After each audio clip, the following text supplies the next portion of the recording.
Hello friends. आज हम लोग रामसर साइट के बारे में बात करेंगे। रामसर साइट क्या है और उसको अच्छे से रिकोलाइज करेंगे।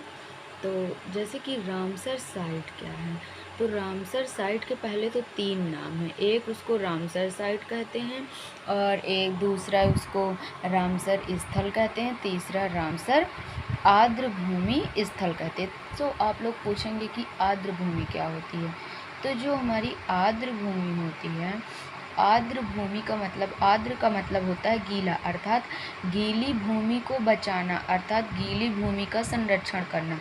जो हमारे यहाँ, जो हमारे देश में लुप्त हो रहे जीव जंतु हैं, वो अगर हम लोग उस मतलब कि अगर हम लोग पानी को संरक्षित करेंगे, पानी को बचाएंगे, तो हमारे यहाँ के जो लुप्त हो रहे जीव जंतु हैं वो नहीं लुप्त होंगे।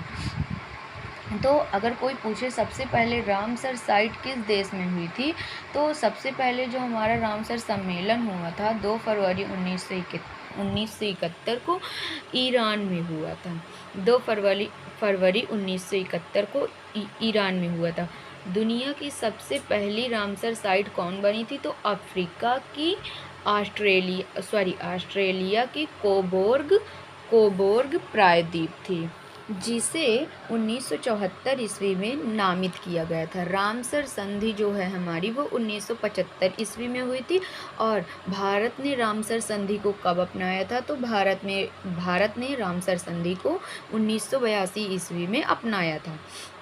और भारत में अगर कोई पूछे कि प्रेजेंट टाइम में कितनी रामसर साइट हैं, तो भारत में 2026 में 5 जून 2026 तक का मैं आप लोगों को डेटा बता रही हूँ।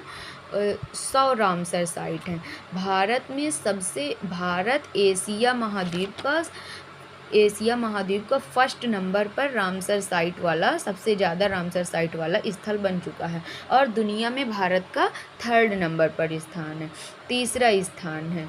और भारत में सबसे पहली रामसर साइट कौन सी बनी थी, तो भारत की सबसे पहली रामसर साइट थी चिल्का झील, जो उड़ीसा में है, 1981 ईस्वी में। और कभी कभी एग्जामिनर हम लोगों को कंफ्यूज करने के लिए अलग से क्वेश्चन डाल देता है। तो 1981 ईस्वी में केवला देव भी है, जो राजस्थान में है। अगर ऑप्शन में चिल्का झील नहीं है तो केवला देव में आप लोग टिक कर दीजिएगा। और विश्व आर्द्र भूमि दिवस अगर कोई पूछे तो कब मनाया जाता है, तो विश्व आर्द्र भूमि दिवस 2 फरवरी को मनाया जाता है। और राष्ट्रीय आर्द्र भूमि संरक्षण